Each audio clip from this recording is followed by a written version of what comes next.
Hello and welcome, and in this section we're going to take a quick look at one of our most important security defenses, and that of course is firewalls. So let's switch over and see what it is that I've got set up here. The things that I want to emphasize is, of course, I'm working still with a mini hack deployment out of the sandbox, and I'm focusing again on those two internal machines, the internal Kali machine as well as the internal Ubuntu machine.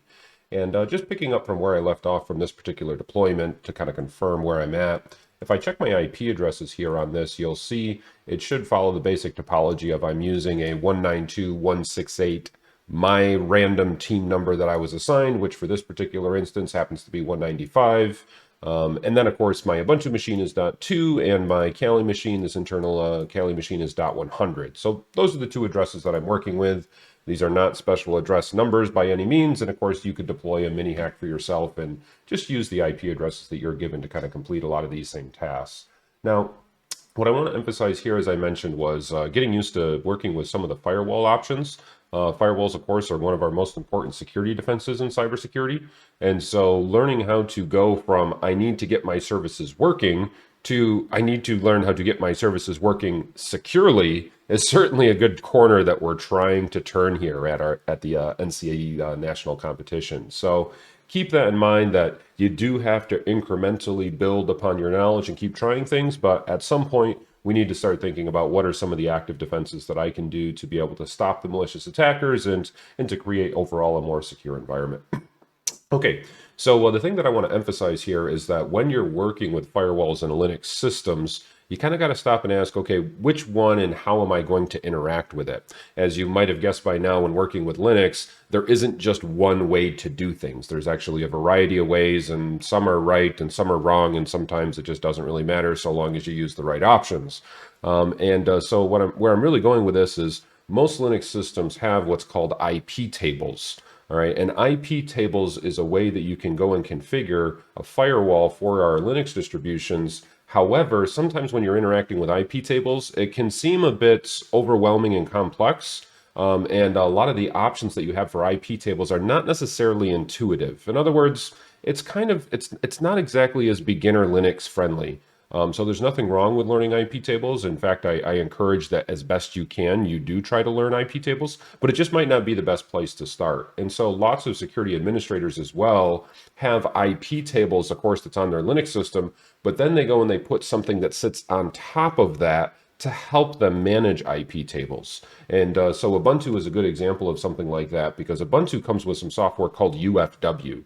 All right, so if you're on Ubuntu, you could do something like sudo UFW status, something like that. And this, in order to interact with this firewall, you'll be able to see here that, of course, all the commands that I'm using here require sudo. So UFW, you can currently see, well, it's inactive. It's not actually running, but it does confirm that it's actually installed on this machine.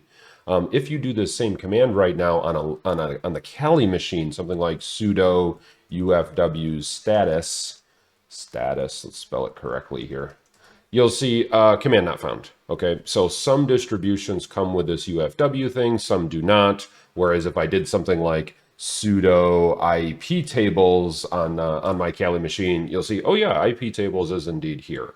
All right, so that's a bit of what is the way that you're going to interact with your firewall is always good to go out and find. If you want to learn how to interact with a firewall in the CentOS machine, they have something called Firewalld. Firewalld is, of course, what you're using back in the router videos. I had shown a bunch of those, and I think in some of the DNS videos I'd done, I had shown a handful of how to configure Firewalld using the firewall-cmd command. So again, all of these, every single one of them, it's a way to interact with your firewall and Linux systems. But kind of the approach I want to take today is let's start with one that I think is a good way to learn, and that's the UFW one. So that's what I'm going to take a look at and focus mostly on here in the Ubuntu system. Now, UFW stands for Uncomplicated Firewall. Gee, imagine that. It's like, yeah, that IPTables, it's a little tricky sometimes, especially when you're not quite sure what you're doing. And as many times in Linux, there's a whole bunch of commands you can run that, maybe you shouldn't run that command, but Linux will let you. And so having something to start with when we're learning that can uncomplicate the process, we're very appreciative of. stuff. And so that's what UFW is, uncomplicated firewall. And the nice thing about it is that it has a whole bunch of keywords that are built into it, right? Things that kind of make sense. And so you're not finding these random options with random inputs that just kind of seem a little bit obscure. And that's a little bit more like what you deal with when you're dealing with IPTables. But anyways, let's give it a try. Let's give it a kick and let's see if we can get it started and see what happens. So to realize most of your systems, when you come with it, if it comes with something like UFW, it's not going to be enabled to start. And so most of your firewall rules right now are very unrestrictive. You're not really blocking things going into or out of your computer. And that would be a big reason why I might want to go and enable it. So let's give it a try. I could do something like sudo UFW enable to be able to turn it on. It's going to say, hey, there we go. Firewall is now active. It's now enabled on startup. And so all of the settings that came with this uncomplicated firewall just got applied to the firewall here on the IP tables underneath the system. And so that's something that's good to understand, that it's like, okay, simply by enabling it, I now have sort of a new security profile. I now have this shell, this firewall has been now activated on the exterior part of my computer, which is going to make a big difference from a security perspective of traffic trying to get into my computer and traffic getting out. That's something we really want to keep in mind here, is that firewalls work in two directions. Right? It's not just about stuff coming in, it is also about what is allowed to leave your computer.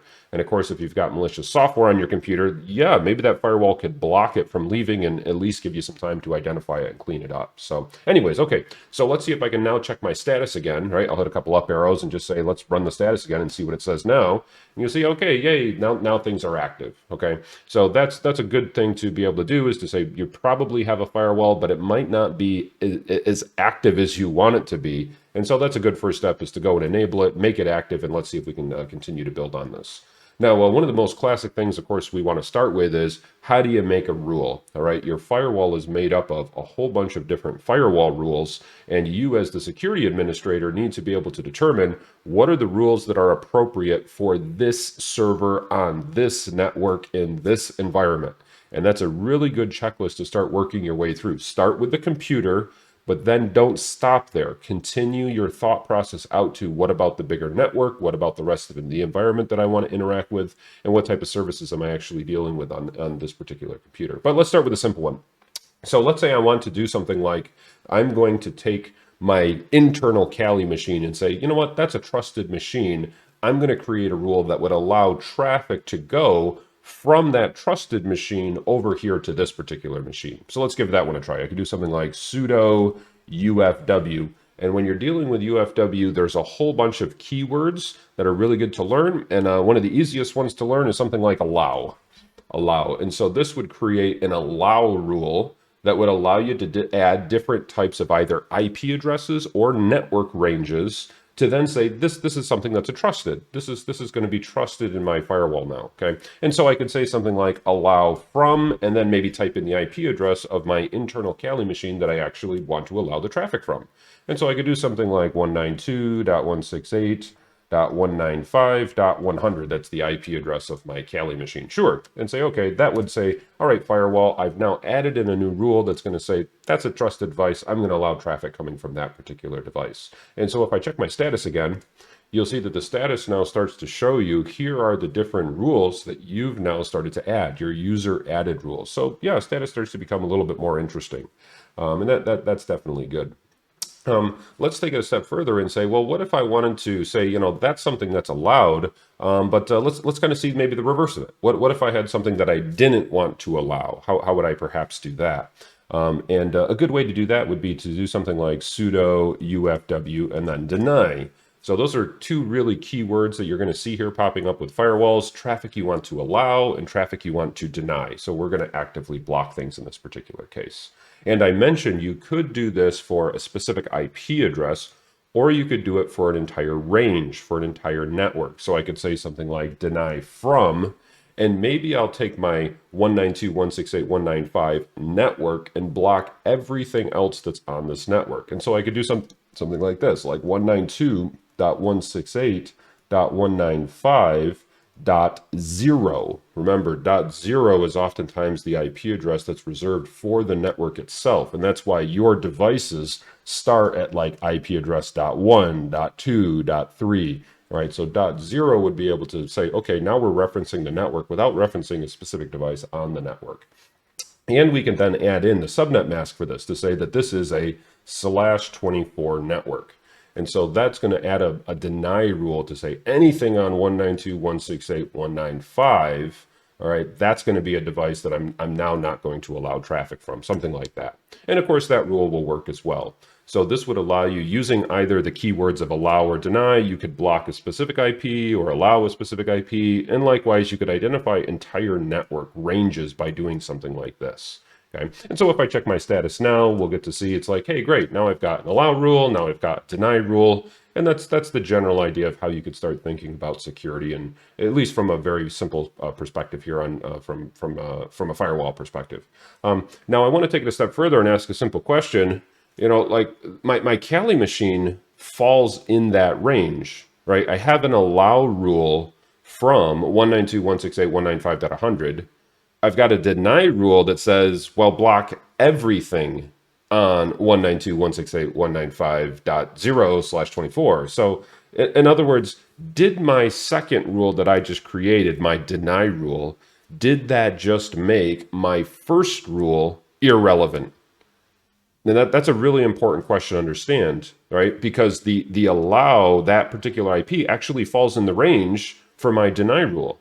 So my firewall apparently will let me create rules that could potentially conflict. I mean, it doesn't really know. It's kind of just doing what you tell it to do. So is there a conflict happening here? And the important thing to understand is, well, how does your firewall process the rules? And a really critical part to understand is that it will process rules in order.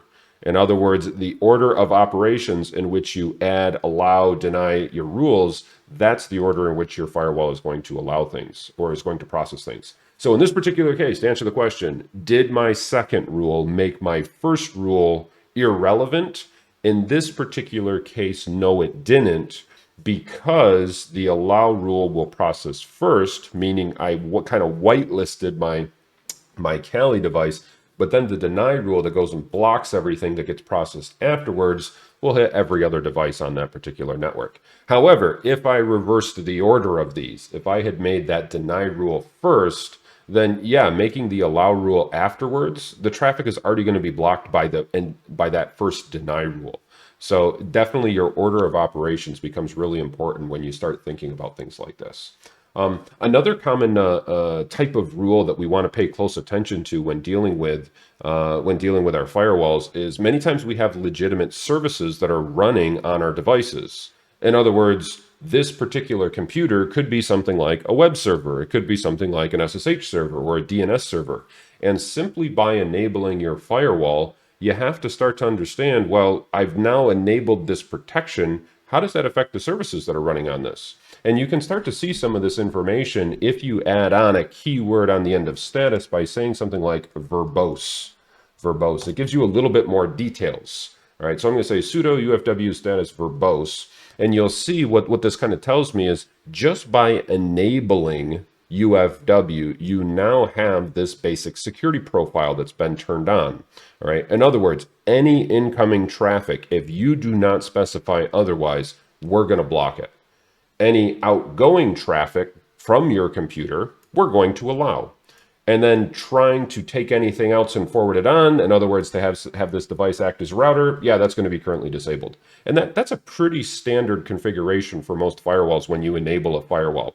If you've got random traffic coming in on an unexpected port, unexpected IP address, your firewall is going to say, no, you're not welcome. And if you've got any type of traffic on your computer that's trying to get out, your firewall says, well, apparently the user wanted that. Otherwise, they wouldn't have added it to the system. I don't know any better, so I'm going to allow the traffic to go out. All right. And so that can be useful from a service perspective to realize, like, if you have a website that's running on this computer, you have to allow users to actually connect to that website. So that's incoming traffic. And so any services that you have that need to actually go and reach out, or you have a device that's trying to get in to access that service, this default deny incoming is totally going to ruin your day, right? All your services, the service could be running, but it's not going to be accessible. Okay, so let's give this a try. Let's see what we could do maybe with this one, and try to do another allow rule to start seeing how we could add specific services. So I'll do something like a sudo UFW allow, and then because there's a lot of our services are very, very common from one server to another, there are a bunch of keywords that are built into UFW for things like SSH. Right? You might be able to list just the protocol to be able to see, does UFW actually already know that protocol?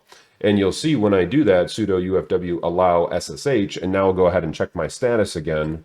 We'll be able to see, that just went and enabled an allow from anywhere rule specifically on port 22. You'll notice it also added another for IPv6 to say I'm going to actually go and add and allow anyone who tries to connect on IPv6 would also be allowed. Now, that is a good question that you might want to ask yourself, like, is that what I actually want? You know, so if I had an SSH server on this computer and I've enabled the firewall from a protection perspective, I'm going to have to allow SSH to actually come into this particular device. That's going to be important. But do I want them to allow SSH incoming connections from any IP, whether it's IP version 4 or IP version 6? And sometimes as a security administrator, you might decide, well, you know, I'm not even using IP version 6 on my network right now, right? That's not something that I have my devices configured to do. And so it is good to kind of always take that mentality of reducing my attack surface whenever possible. So if you happen to have some rules that are created, you might have to decide, do I want this rule or not? And is it appropriate? And whenever possible, if you're not sure, or if you're not, if this is not the type of thing that you think you should be allowing, or if IP version 6 isn't even on your network, then perhaps you shouldn't have a rule allowing it, because your attacker could perhaps use that as a way to get into your system in some way. Even if just because it was there, even though you're not using it, it still could create that vulnerability. So that's a good mentality to have when you're dealing with firewalls, is what does the attack surface look like? And let's always keep my attack surface as small as possible. All right, so anyways, but that's a way that we could go and allow specific services, and you could do things like allow HTTP, allow HTTPS. You know, there's a bunch of keywords that are built in, and if necessary, you could also just start allowing ports, and you kind of get the idea here. I could allow TCP connections on a specific port, and of course, that is would require you to start matching that networking knowledge that hopefully you've got of what's the service and what port is the service listening on, so then you can actually configure your firewall appropriately. But hey, UFW helps us out because it's got a bunch of these keywords built in. Let's say, for example, though, I like the idea of having SSH connections allowed coming in, but perhaps, you know, I'm in that case where I don't even have IP version 6. It's not something I've configured on any of my devices, and I don't want to allow that. So how could I take some of my rules here maybe and start cleaning them up? Maybe I want to start learning how to delete a rule. And so let's see how we can do that. Now, there are a few different ways to delete them. One of I think the simplest ways to delete them is actually to delete them by number. All right, every single one of your user created rules here is numbered, and you can see those numbers by doing something like this. You could do a sudo UFW status numbered. And what that does, of course, is creates your numbered list of here they all are. And this obviously, it's pretty easy when there's only a couple of them. But if you started creating a whole bunch of rules, you know, you might not want to be sitting there counting every single one of them out. But nevertheless, like, yes, each one of these is numbered. So we got number 1, number 2, number 3, number 4. And using the number type sequence, you can use the delete command and then just say, like, I'm going to delete number 4. I'm going to delete number 2. I'm going to delete number whatever. So perhaps I want to get rid of that, like, version 6 one. I could do something like sudo UFW delete and then say 4. All right, and you'll see that goes, I'm going to say, hey, here's the rule that I'm about to delete. I'm about to delete this allowed 22. Are you sure? Like, yes, that's one I want to delete. Okay, fine. And if I check my status again, you'll see everything has now been kind of reordered, renumbered, whatever. I deleted off the end, but nevertheless, that's good to kind of see. That is another good point here, perhaps I should emphasize, is realize every time you delete something, the numbered list will renumber. And so I've seen some people that are like, well, I want to delete rule number 1, and then I want to delete rule number 3. And so they delete 1, and now everything bumps up, right? And then they go and they just blindly delete number 3, which ends up being what used to be rule number 4. All right, hopefully you get the idea. So just pay close attention to your numbers. Otherwise, you're going to end up, deleting a rule that you really didn't wish that you did. And then you'll be like, wait, which one was that? And I got to stop and think. And certainly if you're trying to add rules in very specific orders so that they process in perhaps a specific way, then, this is just, be careful when you're deleting things, and always check the number here before you delete them. So, okay. And, how about I go ahead and try that? I'm going to try deleting rule number 1 just so we can kind of see that. I have a very specific rule here. I'm going to say sudo UFW delete, and then I'll say number 1 and say yes. So I don't have that one specific internal IP address that's been whitelisted from my internal Kali. It's like, no, I'm just going to block that. So now I've got a deny rule for anything that's currently on my network gets blocked. If you tried to connect to me from not on my network on SSH, I would allow that, I guess. But remember that this particular one is going to be processing first. Okay. Okay. Next. So let's kind of see how this would work. So like if this is the first rule, right? This is the first rule that I've got, is anything on my network is supposedly going to be blocked. What would happen if on my Kali machine I try doing something like sending some signals? Right. So in other words, I try doing even just the simplest thing, something like a ping. Oop, let's click in the box here. If I do like a ping 192.168.195.2, something like that, and you'll see, oh, it is responding. Wait, I thought it was blocking everything on this particular network, but apparently the ping is still going through. Okay, let's see what's up with that. And so it is good to realize that the list of rules that we've been looking at here, whether you're allowing a service or blocking a service or whatever, these are the user created rules. Oh, yeah, the user created ones. There are other rules as well. And we kind of started to hopefully see this idea when we did something like status verbose. And you got to see, oh, there are some defaults in here. Yeah, so UFW has been configured in a certain way just by when you install it on the computer, right? And so this is an important thing to realize. A program was added to your computer. It probably has some configuration files. Well, where are they? When in doubt, guess etc. So yeah, let's take a look over there. So I'm going to cd over to /etc/UFW and take a look inside this folder. And you'll see inside this folder, there are some configuration files, right? You've got like a ufw.conf, but the ones I'm specifically going to hone in on here, notice there are a whole bunch of .rules files as well. All right, so there are rules that you've created, but there also are what are called before rules and after rules. Before rules and after rules. And this is a list of rules that will process before the user created rules, and then a list of rules that will process after the user created rules. And so in this particular case, let's take a quick look at the before rules. That's the one that's kind of giving us a little bit of a trick right now. So I'll do something like sudo nano before.rules, something like that. Yeah, let's take a look at this one. And you'll see this particular file, not a particularly long file, but it does have a bunch of rules in here, right? This is maybe like 2 or 3 pages worth of stuff. Right. And so a lot of these rules that are put in here, remember, these are what are going to process before any of your user created rules. And if you take a look down, the nice thing about this is they do kind of give you a little bit of a code of what does this particular user created rule look like. And a lot of these things are definitely good to kind of take a quick look through and see what are the things that UFW is allowing or not allowing based on just by turning it on. Here's a good one to kind of understand here. Allow your DH client to work, right? Allow the DHCP client to work. So think about that for a second, right? You have a device that needs to connect to the network so you can get an IP address. What if your firewall was enabled before you connected?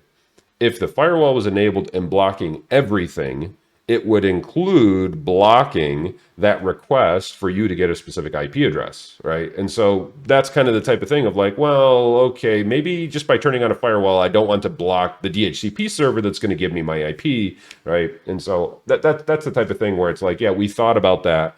So we're going to just by default have a rule that says, if you make a DHCP request, we'll actually allow that.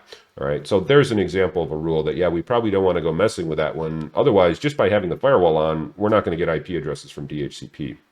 There are some other good codes here that you'll see. There is something like ICMP input and ICMP forward.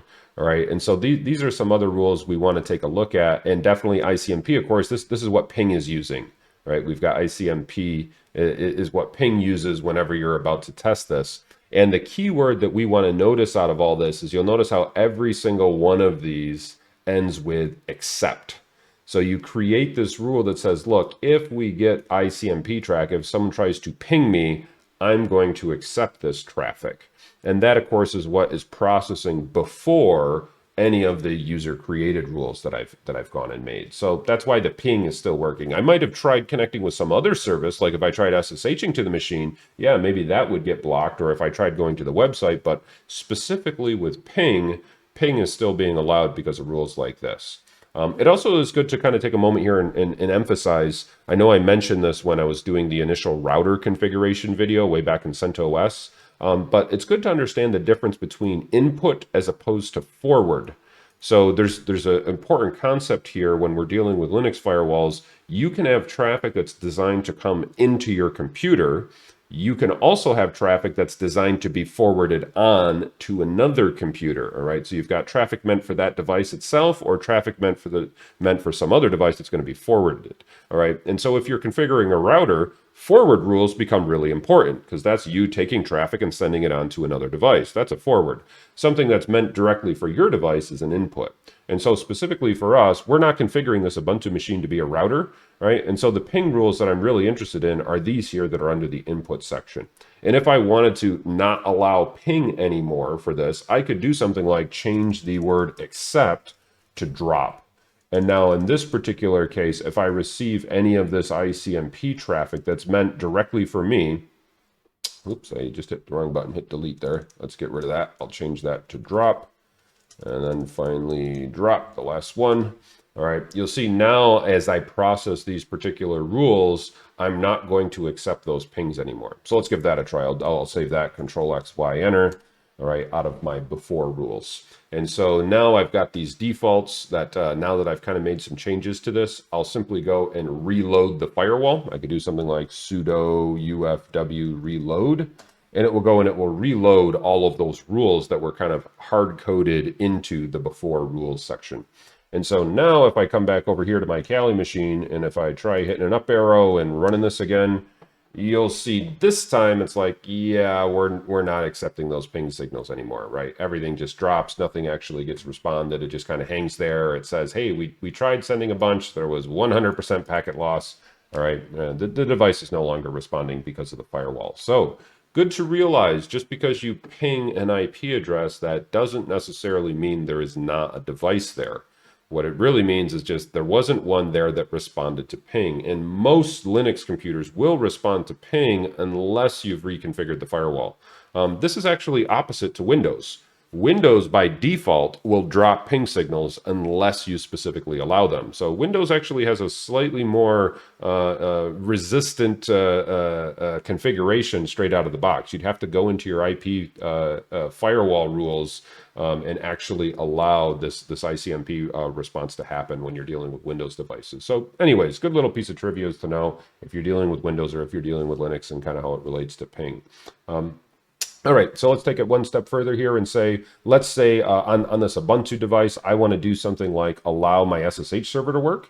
So you can notice that this wasn't part of the mini hack, but if I do something like a systemctl status SSH, you'll see that this one does have an SSH server that's currently running. And if your SSH server isn't running, you can just go back to the SSH video and just make it so that it is running, get it all configured. And so in theory, someone should be able to SSH here over to my device.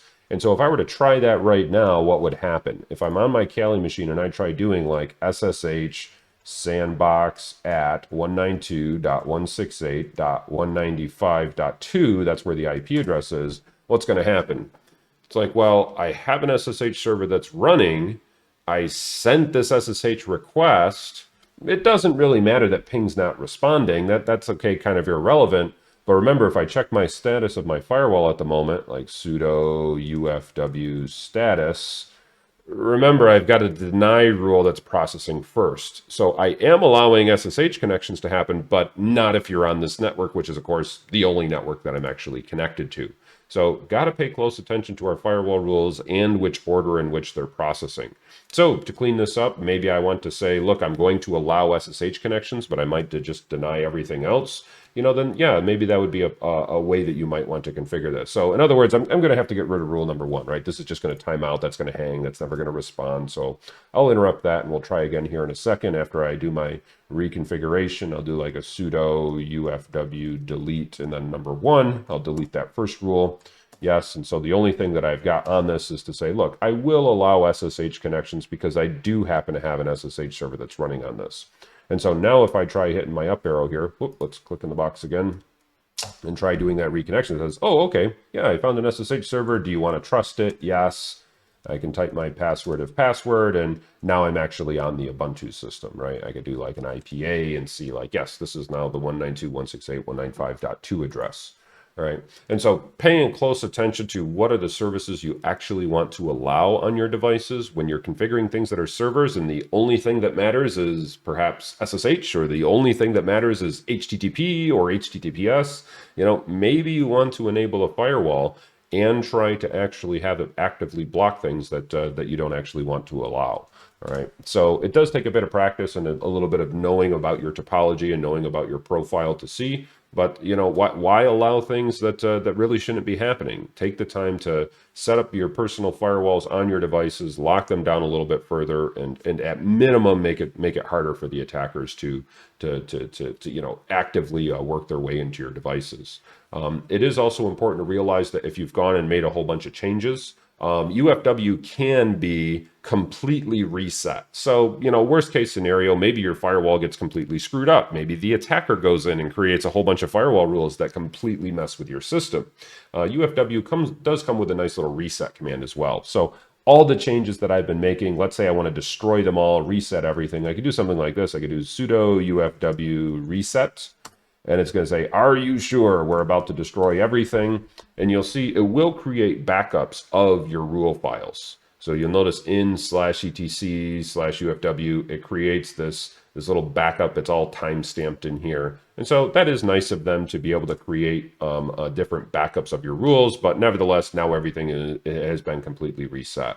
And so if I do just my initial command where I started, like sudo UFW status, we're back to inactive. The thing has been turned off. All your before rules have been reset. All your user rules have been removed. But at least it gives you a chance to kind of start fresh, do it all again, and see if you can make things work. Now, like I said, that's a pretty good introduction to working with UFW, and gives you the idea of how can I go out and start configuring this to secure my machines and lock them down on an individual basis. Definitely, if I was in a competition, I would be doing this on a lot of my different machines. I'd go to each one of my servers and say, do I actually want to allow this type of traffic or not? And if not, let's block it, right? Only allow the traffic in or out that I really should be looking for. And that's definitely a good idea to try to really hone in on. If you want to try to do this on other systems, remember there is this thing called IPTables, and so you could do a lot of your same basic commands with IPTables. It's a little bit more complex. So for example, if you wanted to check to see some of your user created rules, you could do something like a sudo IPTables space -L to be able to list all of your different IP tables. And so that's kind of what I'm talking about when you're working with IP tables. It requires you to know a whole bunch of these commands that are like -this, -A, -L, So just learning how to create these chains of rules with IP tables, it is a little bit more obscure, but hey, this is what the internet is for, right? If you need to do things like check your man pages of IP tables, definitely you can get a lot of good references here. But or you could take the approach to say, you know what, I just want to use UFW, and so perhaps you just download and install UFW. If it doesn't come on one of your systems, you certainly could just go out to the internet and just download it. And so that's something that is nice to be able to work with. Or if you prefer Firewalld, any one of your systems, you could just go and add in a different firewall manager. You could go add Firewalld to your system and now use that to manage your IP tables and create all the rules. I would highly emphasize you probably don't want to be dealing with multiple. So in other words, whichever one you're going to use to configure your rules, that's probably the one that you want to use to configure your rules. Like mixing and matching different things, there's a very good chance you're going to start getting things that are going to start fighting with each other, and that's you're going to lose in that particular case. Nobody wins when that happens. So, but nevertheless, this is some pretty good information. Get some practice with UFW. Try creating services and blocking them, but just keep that in mind that as soon as you enable your firewall, you're going to have to create allow rules to allow your legitimate services to get out and in from the valid IP addresses. I've seen that happen a lot. People go and they do things like they get their SSH server working, and then afterwards they try to connect to it remotely and they're like, it's working, why can't I connect? It's like, well, you enabled the firewall that blocked it. So every single time you go in there, now it isn't just get your networking right, it's get your networking right, get your service right, then get your firewall right as you're going and getting the networking, getting services functional, and then getting them functional in a more secure way. Last pro tip that I'll give, I've seen this happen a lot where lots of people try to create firewall rules to do things like, I'm going to allow traffic coming from the scoring infrastructure, and I'm going to try to block traffic coming from the attackers. And all I can say to that is, well, good luck. We've purposefully made our scoring infrastructure extremely hard to try to profile. And so my big hint to you is trying to create rules that will block the attackers. That's a great idea. That you will have some success with. Trying to create rules that will identify and allow only the scoring traffic. Yeah, that you're probably not going to do a very good job at.